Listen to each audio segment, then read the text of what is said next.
Shalom, selamat pagi Bapak, Ibu, dan saudara-saudara sekalian.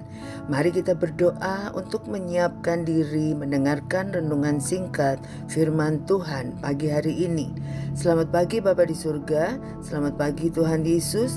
Kami bersyukur untuk satu hari Kau tambahkan usia kami, dan terima kasih untuk hari yang luar biasa. Berikan kami telinga seorang murid untuk mendengarkan firman Tuhan, dan firman-Mu berakar dengan kuat di dalam pikiran dan hati kami. Dalam nama Tuhan Yesus kami berdoa dan mengucap syukur. Amin. Tema kita pagi ini, senjata firman, diambil dari Matius 4 ayat 3 sampai 10. Lalu datanglah si pencoba itu dan berkata kepadanya, "Jika engkau anak Allah, perintahkanlah supaya batu-batu ini menjadi roti." Tetapi Yesus menjawab, "Ada tertulis, manusia hidup bukan dari roti saja, tetapi dari setiap firman yang keluar dari mulut Allah." Kemudian iblis membawanya ke kota suci dan menempatkan dia di bubungan bait Allah. Lalu berkata kepadanya, "Jika engkau anak Allah, jatuhkanlah dirimu ke bawah, sebab ada tertulis, mengenai engkau Ia akan memerintahkan malaikat-malaikatnya, dan mereka akan menatang engkau di atas tangannya, supaya kakimu jangan terantuk kepada batu." Yesus berkata kepadanya, "Ada pula tertulis, janganlah engkau mencobai Tuhan Allahmu." Dan iblis membawanya pula ke atas gunung yang sangat tinggi dan memperlihatkan kepadanya semua kerajaan dunia dengan kemegahannya, dan berkata kepadanya, "Semua itu akan kuberikan kepadamu jika engkau sujud menyembah aku." Maka berkatalah Yesus kepadanya, "Enyahlah iblis, sebab ada tertulis, engkau harus menyembah Tuhan Allahmu, dan hanya kepada Dia sajalah engkau berbakti." Ketika Roh Kudus memimpin Yesus ke padang gurun setelah berpuasa 40 hari, tujuannya adalah supaya ia dapat dicobai oleh iblis. Bagaimana Yesus meresponinya? Ia menjawab setiap pencobaan dengan "ada tertulis." Firman Allah adalah pedang roh, dan itu adalah satu-satunya senjata untuk menyerang yang kita miliki.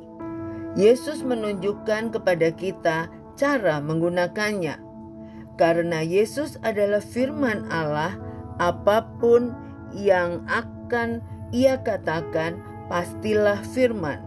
Ketika Ia dicobai, Ia dapat saja berkata, "Pergi," dan iblis harus pergi.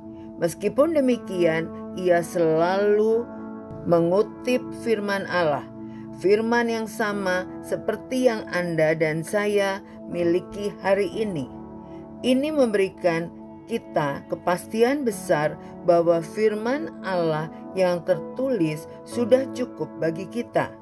Yesus di hadapan pencobaan terbesar yang setan dapat berikan tidak perlu mengatakan apapun yang tidak tertulis di Alkitab. Kemungkinan besar ketika Ia kembali ke bumi, Ia hanya akan mengucapkan firman tertulis untuk menghancurkan musuh-musuhnya. Tak heran setan berusaha menghalangi kita mempelajari dan mengetahui firman Allah. Allah telah memberi Anda senjata firman-Nya yang kuat. Ketika Anda memperkatakan firman dalam iman, neraka terguncang. Setan dan para pengikutnya telah mengalami apa yang dapat dilakukan firman. Mereka mengetahui kuasanya. Sekarang Anda perlu mengetahuinya dan diyakinkan juga. Waktu saya hamil anak pertama, saya didiagnosa dokter kandungan ada miom di dalam rahim saya yang bertumbuh bersama-sama dengan bayi saya. Dan ini sangat membahayakan bayi saya, bisa terjepit dan menyebabkan bayi meninggal dalam kandungan. Saya sangat khawatir. Lalu saya mengucapkan ayat Yeremia 29 ayat 11 setiap hari sambil menumpangkan tangan saya ke kandungan saya selalu berkata, rancangan Tuhan bukan rancangan kecelakaan, tetapi rancangan damai sejahtera. Selama 9 bulan luar biasa, firman Tuhan ya dan amin. Akhirnya saya melahirkan dengan operasi sesar dengan bayi 3,2 kg beratnya dalam keadaan normal dan sehat.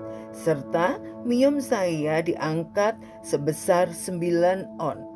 Itu adalah jawaban doa pada saat saya mengucapkan firman Tuhan yang tertulis.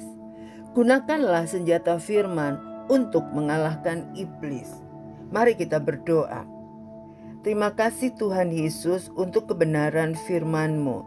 Kami percaya Tuhan, firman-Mu lah senjata yang bisa kami gunakan untuk melawan iblis, untuk mengusir rasa takut, rasa khawatir, dan menggantikan dengan janji-janji Tuhan yang pasti dikenapi dalam kehidupan anak-anak-Nya. Terima kasih Tuhan untuk senjata firman yang Kau berikan kepada kami. Biarlah firman ini kami ucapkan setiap hari dengan iman, dan kami percaya janji-Mu selalu digenapi dalam kehidupan kami. Dalam nama Tuhan Yesus kami berdoa dan mengucap syukur. Haleluya. Amin. Tuhan Yesus memberkati.